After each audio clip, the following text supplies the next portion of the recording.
Mitt Romney. We're talking about Mitt Romney's hypocrisy about the religion issue, because he's upset when people pick on his religion, except he gets to say stuff like this all the time about Barack Obama.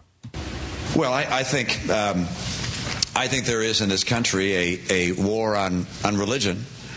I think there is a desire to establish a religion in America known as secularism, and I know that based upon reports, the Obama administration gave this a lot of thought, a lot of discussion.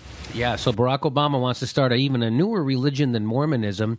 And so then Lawrence O'Donnell decided I'm just going to tell you, we'll break down what Mormonism really is. And here's what... Mormonism was created by a guy in upstate New York in 1830 when he got caught having sex with the maid and explained to his wife that God told him to do it. 48 wives later, Joseph Smith's lifestyle was completely sanctified in the religion that he invented to go with it, which Mitt Romney says he believes. So Mitt Romney is not content with attacking the president's religious beliefs. Romney must accuse the president of trying to create a new religion, a religion newer than Mitt Romney. And Mitt Romney's, and that's Lawrence O'Donnell. So Lawrence O'Donnell breaks it down perfectly. Mm-hmm. And then here is hard-on Mormon congressional guy. I forget his name. Not important for the joke. He was on Meet the Press's religion panel, and so here's what he had to say. He was pretty upset about Lawrence O'Donnell doing that. Look at your own network, MSNBC. You have Lawrence O'Donnell. It's just saying some really nasty things about the Mormon religion. They own that just because they happen to be accurate doesn't mean they still aren't nasty. The history of the Mormon religion is nasty. You're taking the adultery and the 48 wives out of context.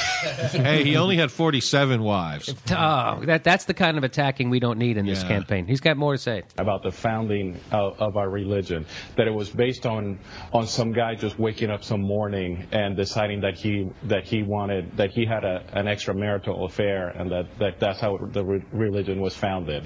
Like, he couldn't even say it because it's like, hey, wait a minute, that is how it happened. Like, as he's saying, he's going, just like he woke up one day and said that God talked to, that is what happened. That is what happened. The basic genius of Mormonism is that they ended the very idea of an extramarital affair. Yes. Because you just get married to everybody. God wants you to be married. And certainly, if you're married to 48 women, it's hard to have an extramarital affair because then that'll be wife number 49. Yeah, no, I was married to that one. That's all you have to say. Like, she's my fiance. Yes. Come on. Come on. I just proposed to her. Yeah, I'm sure her name escapes me. I was just fooling around. That's all it was. Just fooling around.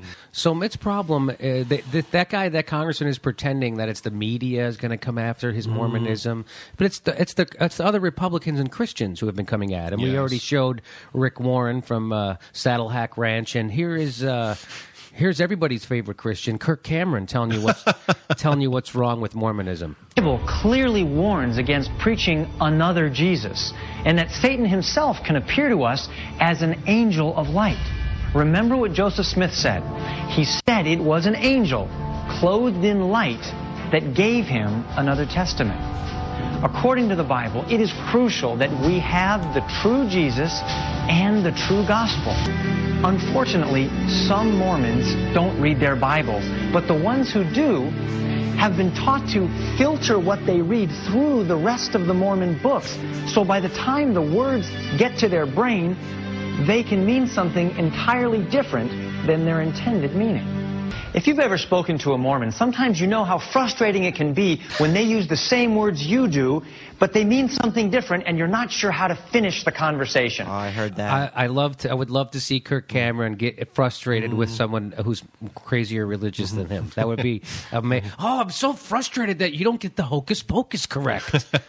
You know, he had a very deep theological discussion with Skippy from Family Ties. That was very intriguing. There's a little bit more of this. Hold on. Well, we found that it's good to leave them with a clear distinction. Tell them, if the Mormon religion is right and I'm wrong, then I go to the third heaven. But if the Bible is right and the LDS Church is wrong, then you are following a false Jesus and you'll end up in hell forever. And I'm guessing that if you're in hell forever, you're going to be watching a lot of Growing Pains episodes.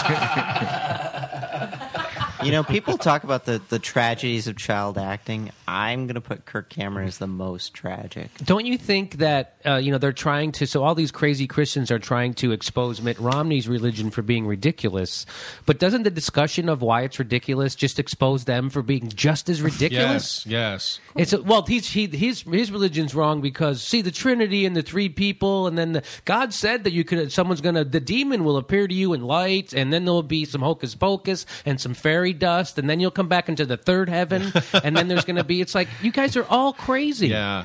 It's just all crazy. And you know what? If we're supposed to see what Mitt Romney would be like as a leader in, he's saying there's a war on religion. Right. And his response as the commander-in-chief is he never talks about his Mormonism ever. Right. He never talks about it. No. And he it's well, because that doesn't make him any money.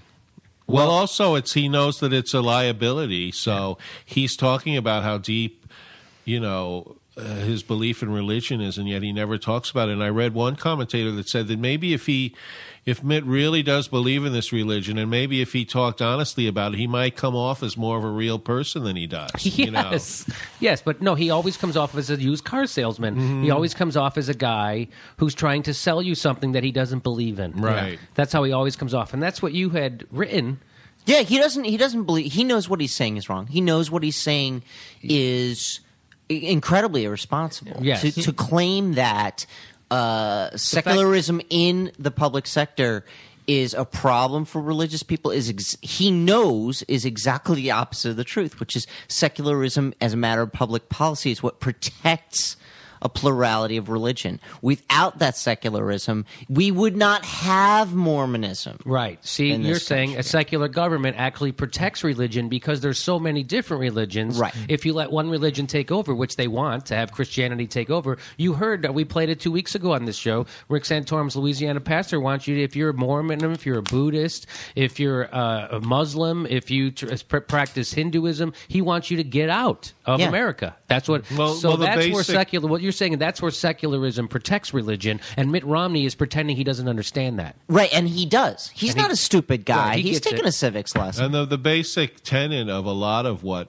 these right-wing conservative Republicans say is that the problem with America is we won't admit that we are a Christian nation, that we were founded on Christianity. Yes. And Rick Santorum blatantly said, the separation of church and state is not absolute. Yes, yeah, and it makes him throw up. Yeah, it does. When Kennedy talked about it, makes him want to throw up. Yes,